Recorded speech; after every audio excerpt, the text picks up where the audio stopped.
Welcome to Coffee with Viking, or in this case, Water with Viking.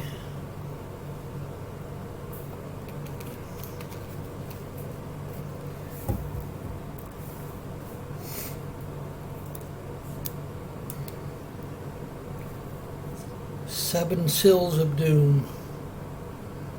Revelation 6, 1 and 2. And I saw when the Lamb opened one of the seals, and I heard, as it were, the noise of thunder, and of the four beasts saying, Come and see. And I saw, and behold, a white horse, and he that sat on him had a bow, and a crown was given unto him, and he went forth conquering and to conquer.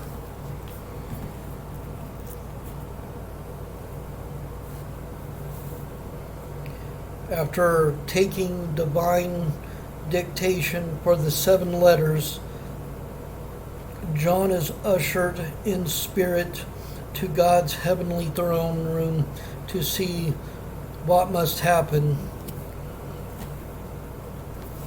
Revelation 4:1. After this I looked, and behold, a door was open in heaven, and the first voice which I heard was as it were of a trumpet talking with me, which said, Come up hither, and I will shew thee things which must be hereafter.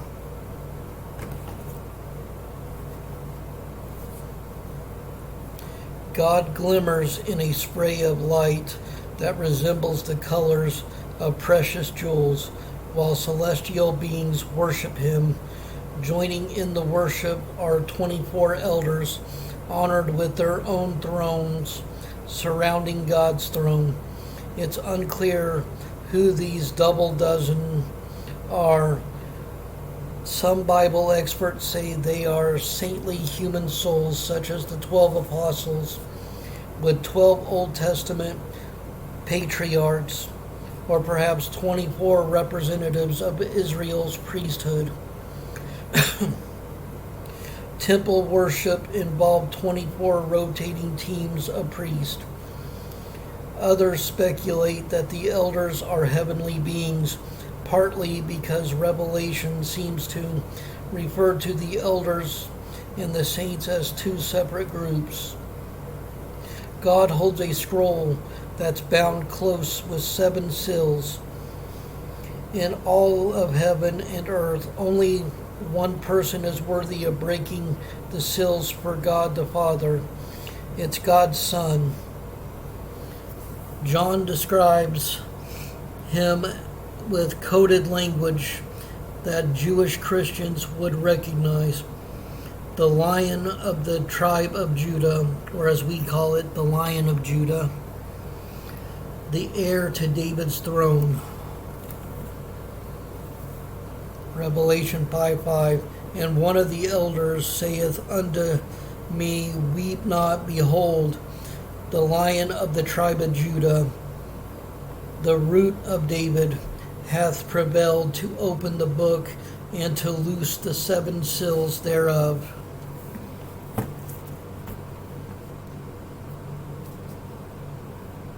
This is a reference to the Messiah, who Old Testament prophets said would come from both the tribe of Judah and King David's family. A lamb that looked as if it had been slaughtered. Revelation 5:6. And I beheld, and lo, in the midst of the throne and of the four beasts, and in the midst of the elders stood a lamb as it had been slain, having 7 horns and 7 eyes, which are the 7 spirits of God sent forth into all the earth. This refers to Jesus dying as the sacrifice for the sins of humanity. Each time the Lamb breaks open a seal, disasters strike. Seals 1 through 4 unleash 4 horsemen of the apocalypse. First comes a power-hungry rider on a white horse. This rider seems like in Alexander the Great or in Napoleon, someone bent on world domination and ready to use force to get it, which we all know represents the Antichrist.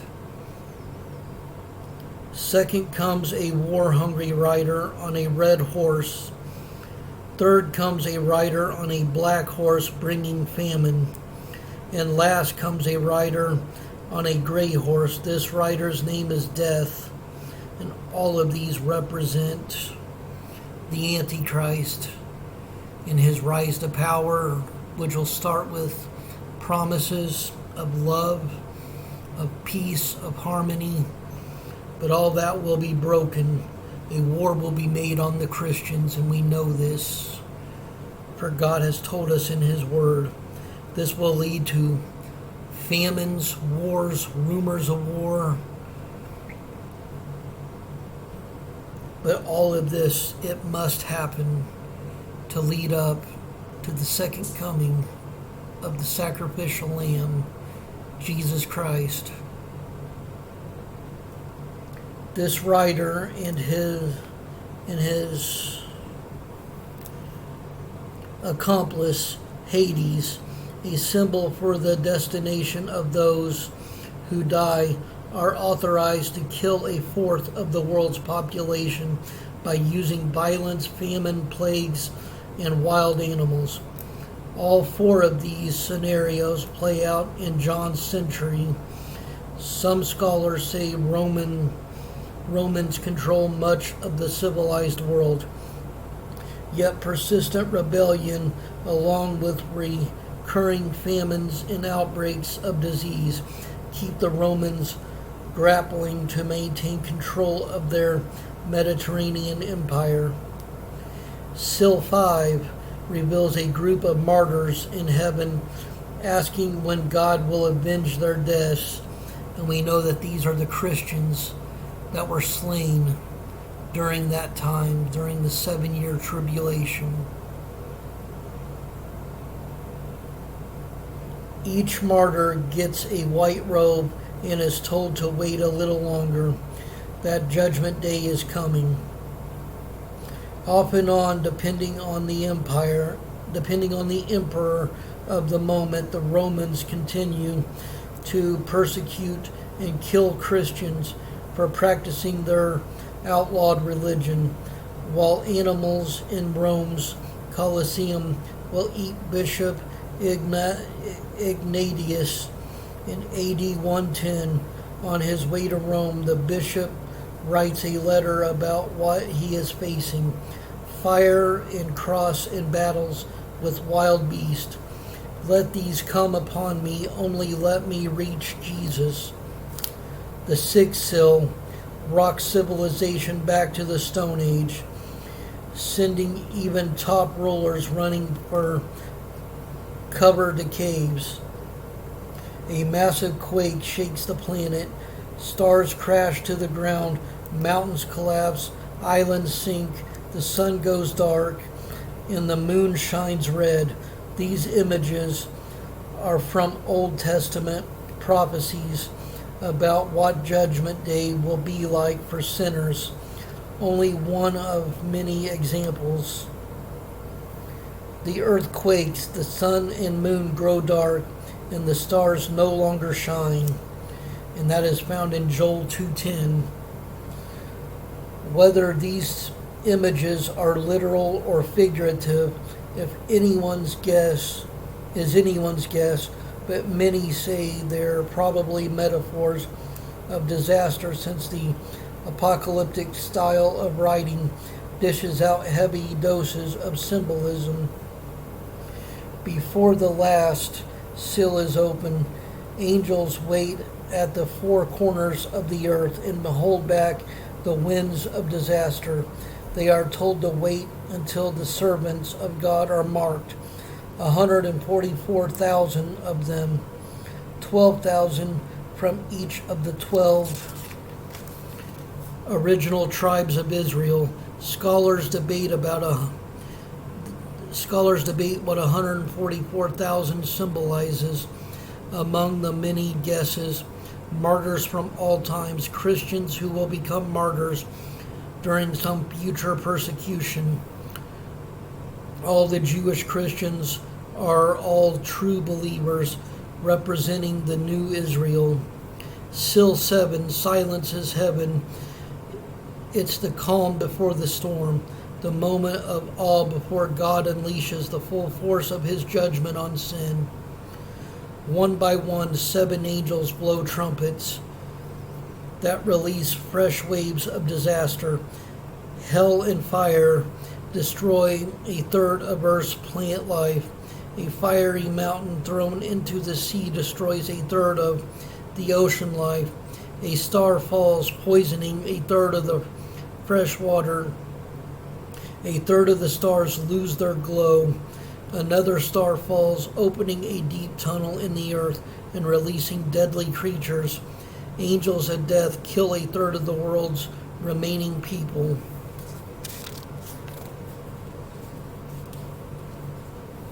And in this side note, signed, sealed, and delivered. To ensure privacy, letters and scrolls were rolled up and tied with string and sealed with small plugs of wet clay or warm wax embedded onto the string. For added security, the writer pressed a personal design into the soft plugs, often from a signet ring that plugs dried hard. Anyone reading the letter had to first break the seals and remove the string. The document here has 4 seals, but the scroll John saw had 7.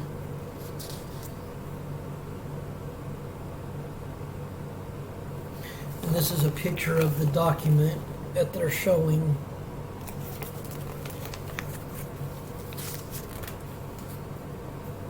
In here, Apocalypse, a style of writing. There's one big clue to solving the mysteries of Revelation. It's understanding the genre in which it's written. There are many literary genres in the Bible: poetry, fictional morality stories, and nonfiction, to name a trio. John wrote in a genre called apocalyptic. The name is from the Greek word apocalypsis, which means revelation, as in revealing secret information. That's where Revelation gets its name, from the book's first word in the original Greek version. English translations call the book a revelation from Jesus Christ.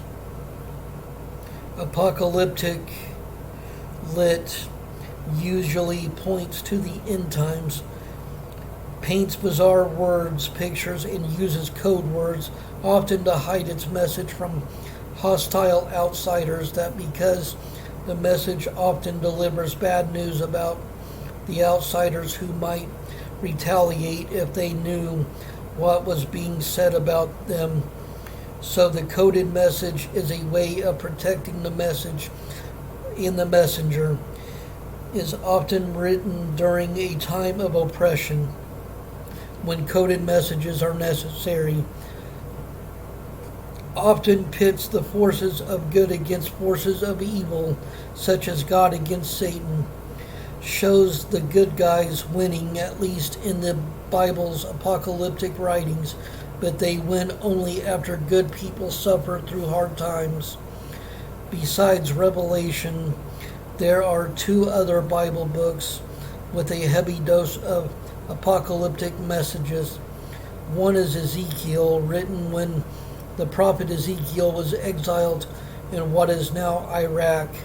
Another is Daniel, written by the prophet Daniel after he was exiled to Iraq and Iran. Some historians say the style of writing started about the time of Moses with a prophet named Zoroaster. He lived in what is now Iran. He taught that an evil God was at war with a good God. Zoroaster said that the good God created humanity as his allies and that they will be resurrected to live forever once evil is finally defeated.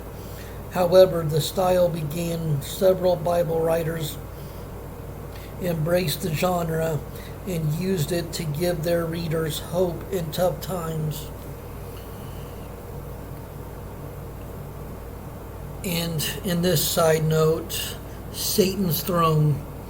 Tourists explore the reconstructed great altar of Pergamum, perhaps the very object John had in mind when he spoke of Satan's throne.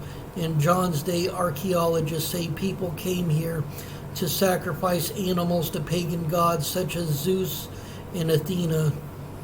Sculptures at the altar show Greek gods fighting a race of giants, supposedly descending from the offsprings of gods mating with humans. Writing from exile on the island of Patmos, John tells the people of Pergamum, "I know that you live in the city where Satan has his throne." Revelation 2:13.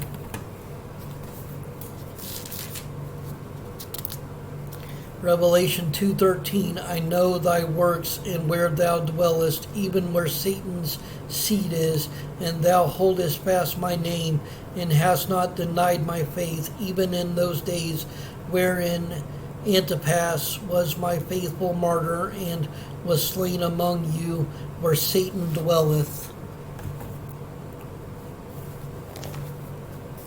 And right there's a picture of it.